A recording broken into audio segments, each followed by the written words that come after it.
पराई आग पे रोटी नहीं बनाऊंगा, मैं भीग जाऊंगा, छतरी नहीं बनाऊंगा। अगर खुदा ने बनाने का इख्तियार दिया, अलम बनाऊंगा, बर्छी नहीं बनाऊंगा।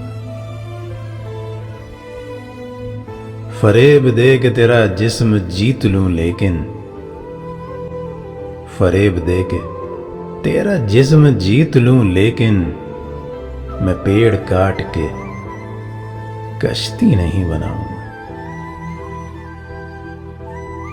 गली से कोई भी गुजरे तो चौंक उठता हूं, नए मकान में खिड़की नहीं बनाऊंगा। मैं दुश्मनों से अगर जंग जीत भी जाऊं तो उनकी औरतें कैदी नहीं बनाऊंगा। तुम्हें पता तो चले बेजुबान चीज का दुख, मैं अब चराग की लोही नहीं बनाऊंगा। फरेब दे के तेरा जिस्म जीत लूं, लेकिन मैं पेड़ काट के कश्ती नहीं बनाऊंगा।